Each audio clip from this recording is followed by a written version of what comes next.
bienvenue au Lorrain. Merci à toutes ces personnes qui ont apporté leur soutien et qui ont déjà exprimé tout ce qu'ils savaient de moi que j'avais oublié. Mais en tout cas, merci à vous d'être là.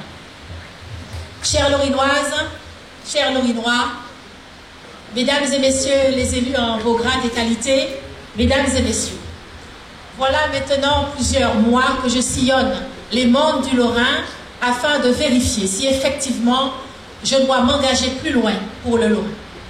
Voilà plusieurs mois que je vous rencontre, que je rencontre les Lorinois qui m'ont demandé de pouvoir conduire une liste.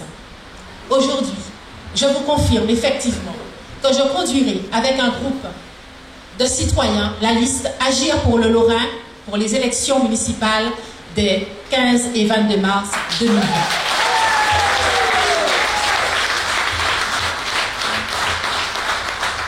J'ai donc décidé de m'entourer d'une équipe dynamique, alerte, compétente, expérimentée, qui souhaite se mettre au service des habitants du Lorrain. Nous partageons le même désir de cultiver la bienveillance, le respect, la transparence, la gratitude et la confiance mutuelle. Nous avons retenu une méthode de concertation citoyenne pour libérer la parole des habitants du Lorrain, mais aussi des acteurs sociaux et économiques. Chaque histoire, chaque existence nous tient à cœur. Chaque doléance doit être entendue pour que des solutions pertinentes soient recherchées. La libre expression de chacun est constructive et doit être respectée. C'est en interagissant et en recueillant les idées de chacun que surgiront les meilleures solutions. Avec mon équipe, nous avons cherché l'adhésion et le soutien du plus grand nombre pour la méthode que nous proposons de développer, celle qui fonde notre vision s'agissant de la nouvelle gouvernance. Nous avons entendu vos nombreuses inquiétudes sur la situation de notre commune, s'agissant de certaines opérations immobilières, notamment la vente de terrains ou d'immeubles appartenant à la ville, ou encore de l'état de délabrement du bourg, mais aussi des maisons abandonnées, trop de maisons abandonnées dans les quartiers, et puis aussi l'état des routes. Nous voyons quelques opérations, oui, mais cependant, elles ont été réalisées par des opérateurs extérieurs, qui la CTM, la Seine-Samar, la SMHLM ou la CIMAR, et quelquefois avec des permis tacites, c'est-à-dire que les dossiers n'ont pas été étudiés. Quand vous faites votre maison, vous avez un vrai permis de construire, mais les opérateurs se permettent d'avoir des permis tacites. Ces opérations échappent pour la plupart à notre patrimoine et ne nous garantissent aucun revenu.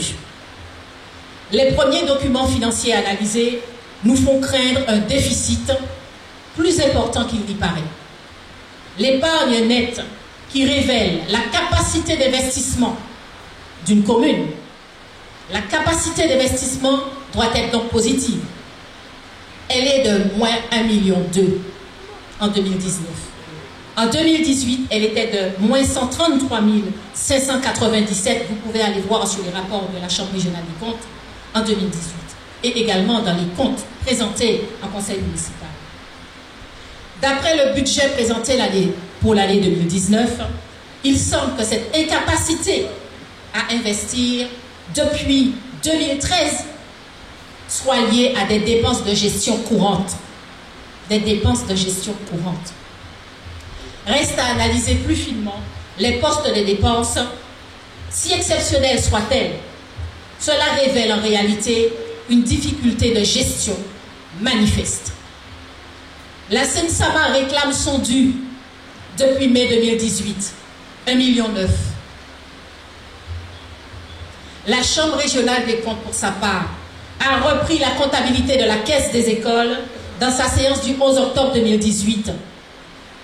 Au lieu de solde créditeur annoncé par le gestionnaire de 33 826 €, c'est en réalité un déficit de 559 832 € qui est mise en lumière par la Chambre.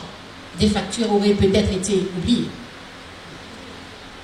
Quant à la pépinière d'entreprise que nous avions à Séguineau, très récemment, il y a eu une vente à Cap-Nord. Le seul élu du Lorrain qui siège à Cap-Nord a voté à l'unanimité pour le transfert de cette pépinière d'entreprise au Robert. Peut-être n'a-t-il pas compris l'enjeu. Quant aux commerçants, ils ne doivent plus avoir ce sentiment d'être rackettés à chaque fois qu'il y a une manifestation organisée par la ville. Leurs dons, parce qu'ils font à chaque fois des dons, ils sont sollicités pour des dons. Leur don doit au contraire être un moyen pour eux d'être défiscalisés pour sortir de la pression fiscale qui les fatigue, qui les empêche d'investir dans leur propre entreprise. D'autres ouvrages qui ont été réalisés avec les deniers publics, les deniers des contribuables lorinois, sont aujourd'hui dégradés. Je vous invite à faire un tour. Nous sommes nombreux à nous interroger et à vouloir que cela change. Au Lorrain, nous avons du talent, des compétences, de l'expérience dans des domaines divers et variés. En prendre conscience et considérer les obstacles comme des opportunités pour nous améliorer chaque jour permettront d'atteindre, j'en suis sûre, l'excellence. Cela requiert de respecter la diversité de nos savoir-faire, des expériences respectives afin que nous puissions participer au développement de la commune et de la Martinique. Nous nourrissons à Silo et dans le mouvement Agir pour le Lorrain l'espoir d'encourager et d'accompagner les initiatives lorinoises. Il nous tient à cœur de réunir toutes les énergies positives pour impulser une nouvelle dynamique de vie. Notre priorité est de tout mettre en œuvre pour accompagner les Lorinois dans leurs préoccupations quotidiennes, leurs projets, pour développer un véritable bien vivre ensemble, une forte cohésion entre les personnes et les communes voisines. Et par-dessus tout, trouver individuellement et collectivement le chemin de la réconciliation pour aboutir durablement au progrès qui nous échappe aujourd'hui. Chacun d'entre nous est acteur de la transformation à laquelle il aspire, individuellement et pour sa communauté. Chacun d'entre nous a le potentiel de contribuer et d'initier les premiers pas du changement qu'il aura choisi en toute conscience.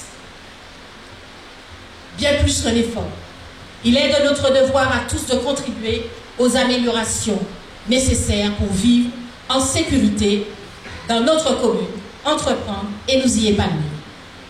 Les questions de justice sociale, d'éducation, de santé, de climat, l'environnement, la biodiversité, l'emploi, mais aussi la production, l'agriculture, les modes de consommation ne doivent pas être des options. C'est absolument capital pour chacun d'entre nous.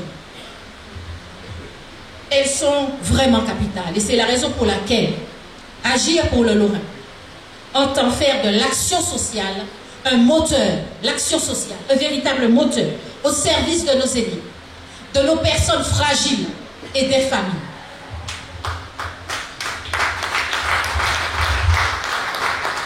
Un immeuble pour les personnes âgées, c'est un premier pas à Dorival, mais encore faut-il qu'il y ait des logements dignes et un ascenseur, puisque quand on vieillit, il me semble qu'on a de plus en plus de mal à se déplacer. Ma mère le vit, je le vis avec elle. Nous voulons avant tout, et le plus longtemps possible, maintenir les personnes chez elles, dans leur environnement, dans leur dignité, et cela s'organise. Les aidants familiaux que nous sommes de plus en plus, puisque nous soutenons nos parents, ou nos enfants, ou nos familles qui sont en situation de handicap, doivent être soutenus dans leurs tâches quotidiennes et aussi dans l'adaptation des habitations. Nous avons rencontré une famille constituée de 3 femmes. J'ai eu le cœur déchiré devant l'isolement et face aux risques qu'elles prenaient chaque jour, avec une dignité sans égale. Une est sourde-muette. Une autre est sur une chaise roulante. Et la troisième, qui a l'air un peu mieux portante, je dis bien un peu mieux portante, était l'aidant familial. Elles ont chacune plus de 80 ans. Dans un autre quartier, une jeune femme me raconte qu'elle doit enfermer ses parents en allant travailler le soir. Elle retenait ses larmes de colère à cause de promesses non tenues, mais aussi parce qu'elle n'a pas d'autre choix et qu'elle souffre de cette situation. Que peut-elle faire d'autre quand les moyens financiers sont limités et qu'elle n'a pas d'aide? Normalement, la collectivité doit soutenir, la communauté doit soutenir ces populations fragiles.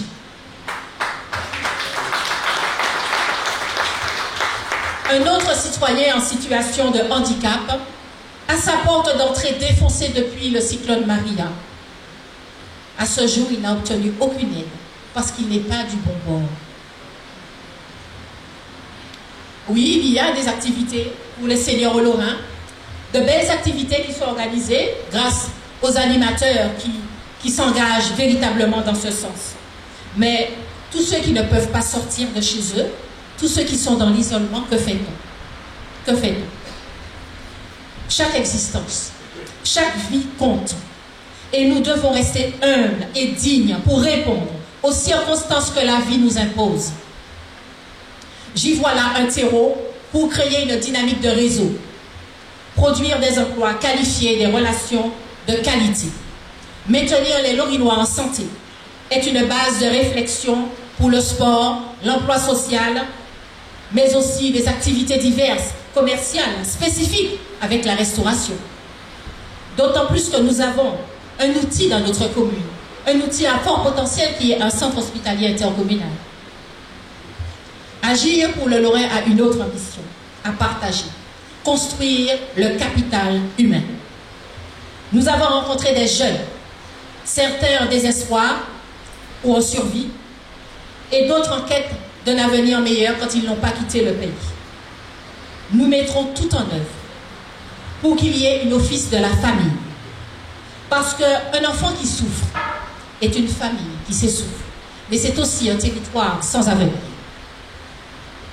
La banque du temps solidaire, les activités sportives et culturelles pour tous, avec une école de la musique, parce que nous avons une proposition d'une personne qui veut nous mettre à disposition tous les instruments de musique pour une école de musique au Lorrain. Dès le plus jeune âge, pourront, nous en sommes persuadés, garantir la construction de nos jeunes et susciter des ambitions. L'éducation est fondamentale pour la construction humaine et géographique. Un vrai projet éducatif sera mis en œuvre dans les interclasses. Notre modèle mettra en lumière le potentiel de nos jeunes, contribuera à l'amélioration des projets de vie et valorisera nos atouts. Les métiers d'avenir doivent motiver nos jeunes et les personnes en recherche d'emploi. C'est pour cela que nous porterons auprès de Cap Nord, qui aura la compétence eau en 2020, un projet d'envergure. Un projet qui concernera nos rivières et également les autres communes, d'où la nécessité dont je parlais tout à l'heure de la solidarité territoriale. Ce projet concernera Marigot, mais aussi Sainte-Marie, Borne-Rouge, Bromone, Basse-Pointe. Nos jeunes sont notre avenir. Nous nous devons de les soutenir, de les encadrer, de leur donner le meilleur de nous, leur offrir cette ouverture nécessaire pour leur développement par le sport et la culture dans le bassin caribéen et à l'international. Agir pour le Lorrain invite les Lorinois à parler dorénavant de ménagement du territoire. On ne parle plus d'aménagement du territoire. N'est-ce pas, garçon? La ménagère. N'avons-nous pas suffisamment dégradé, agressé notre terre, nos paysages, gaspiller nos ressources? Alors apprenons à observer et à adapter nos pratiques parce que la terre ne nous appartient pas, mais nous appartenons à la terre. Nous voulons remettre de la cohérence dans le modèle lorinois. Les logements sociaux sont bien. Bien sûr, c'est nécessaire. Cependant, ils doivent être des lieux de vie, des lieux d'épanouissement, de socialisation, de partage, de réconciliation et de construction sociétale. Encore faut-il un projet de mixité sociale soit réfléchi en amont. Il ne s'agit pas de se précipiter. Les logements de Carabin et de Macédoine, par exemple, ont récemment été vendus à un autre opérateur sans même en informer les locataires. Trop pressé par qu'un jour ouvert. La sécurité, l'épanouissement, la solidarité et le développement social motivent notre action ici. Le ménagement permet de s'adapter au territoire réel, à sa situation, aux communes, aux communautés, aux hommes, aux femmes qui y vivent. Ce sont aussi tous les citoyens qui doivent décider. Nous retrouverons ainsi la force de négocier pour entrer dans l'ère du 2020, dans l'avancement de la Martinique, dans les nouvelles étapes qui nous attendent. Le littoral, la plage, les falaises sont à sécuriser. Parce que nous devons être en amitié avec les communes voisines et plus largement avec Cap-Nord si nous voulons persévérer et aboutir véritablement à retrouver, je vous le dirai plus tard, la mission que nous a confiée quelques Lorinois. Nous ne voulons pas déplacer les populations d'un quartier vers un autre. Nous ne voulons pas non plus que les gens viennent au Lorrain simplement parce qu'on a fait des logements et on leur impose un peu ce déplacement obligé. Nous voulons que les gens viennent au Lorrain, s'installer, parce qu'il y a un véritable potentiel révélé, parce qu'il y a un plaisir de vivre, parce qu'il y a de la chaleur humaine, parce qu'il y a des activités sportives, il y a des animations culturelles. Nous souhaitons consolider notre démographie et retenir les Lorinois au Lorrain. Agir pour le Lorrain veut relever le défi de la pollution aux pesticides. Oui, cette pollution qui nous afflige, qui fait douter de l'avenir. Notre commune est appelée le royaume de la banane. Cette culture intensive que nous connaissons tous a construit l'économie lorinoise. Nous paraît la chance au plat. C'est grâce à elle que de nombreux Lorinois ont pu se construire dans la vie. Cependant, la diversification de l'agriculture est plus que nécessaire aujourd'hui et à plus d'un titre. Pour une alimentation de proximité, adaptée à notre milieu et moins coûteuse, la transition doit s'opérer sans plus tarder. Pendant que les gros planteurs sont déjà en train de s'organiser, derrière les champs, vous avez déjà des champs de cacao qui poussent. Les petits agriculteurs sont en train d'attendre et ils vont perdre gros. C'est pour cela que nous considérons que les nouvelles méthodes culturelles doivent être démocratisées. Tous les planteurs du Lorrain peuvent y arriver. L'agrobiologie et l'agroforesterie sont les solutions d'avenir qui garantissent le vrai développement, la santé pour tous, la qualité de notre biodiversité et de notre alimentation, l'épanouissement et l'amélioration des conditions d'existence de ceux qui pratiquent le plus beau métier du monde, l'agriculture. Nous voulons créer un réseau dynamique, fort, innovant, pour inscrire l'agriculture lorinoise dans le progrès véritable. Cependant, comment fera-t-on pour sortir de cette difficulté? Il n'y a qu'en se rassemblant. Il n'y a qu'en se mettant ensemble pour pouvoir réussir. Réussir l'autosuffisance, parce qu'elle peut être atteinte grâce aux nouveaux modes de production et de consommation, aux nouveaux produits que nous pourrons développer pour l'alimentation, parce qu'elle doit être adaptée à notre milieu naturel et nous permettre de réduire les coûts induits.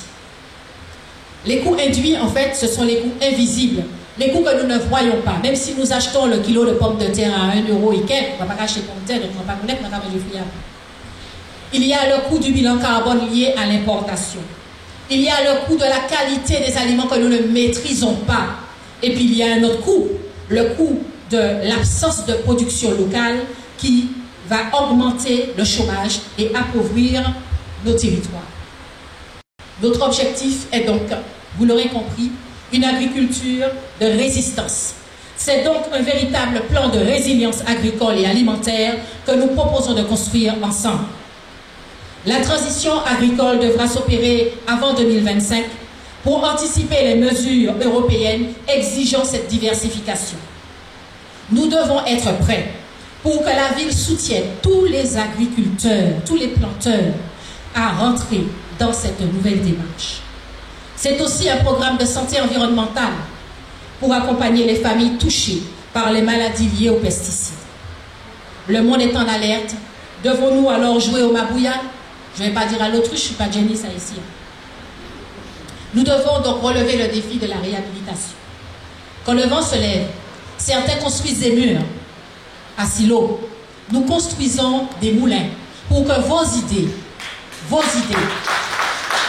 soient dans notre silo et que nous puissions produire des projets innovants pour faire monter le Lorrain demain. Agir pour le Lorrain, c'est aussi le socle de la famille municipale à construire, à soutenir, à consolider. Le personnel municipal est en effet le garant du service rendu à la population. Il constitue le prolongement de l'ambition politique.